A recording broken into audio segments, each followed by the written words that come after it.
আজকে আমরা গীতার উপর কিছু আলোচনা করতে চাই।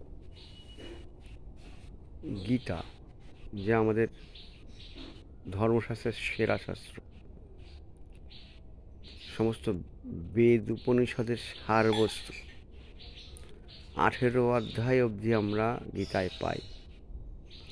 গীতা আমাদের শ্রেষ্ঠ ধর্মগ্রন্থের মধ্যে অন্যতম। শ্রীকৃষ্ণ কুরুক্ষেত্রের যুদ্ধের অর্জুনকে এই গীতা সম্পর্কে বিভিন্ন রকমভাবে বুঝিয়েছেন, এক একটা অধ্যায় এক এক রকম। অর্জুন বিষাদ যোগ,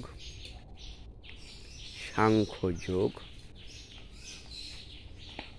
কর্মযোগ, জ্ঞান যোগ, রাজবিদ্যা রাজগুহ্য যোগ, বিভিন্ন রকমভাবে এই 18টা অধ্যায়ে 18টা বিষয়ের উপরে অর্জুনকে শ্রীকৃষ্ণ বলেছেন। গীতা আমাদের জীবনের সেরা গ্রন্থ, কারণ গীতা ছাড়া আমরা একটুও অগ্রসর করতে পারি না। গীতা, ভগবদ গীতা, এই গীতার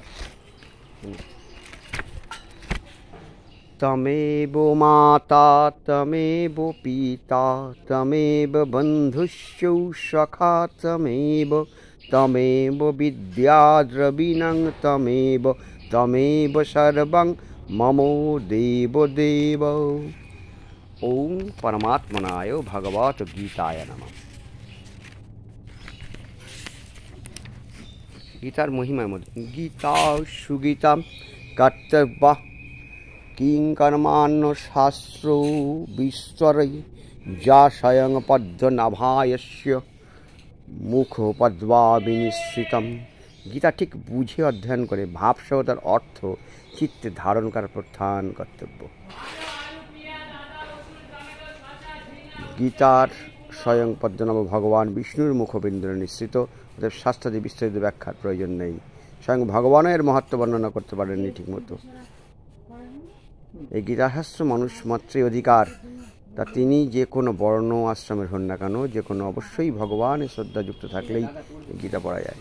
ওং বিষ্ণু, ওং বিষ্ণু, ওং বিষ্ণু।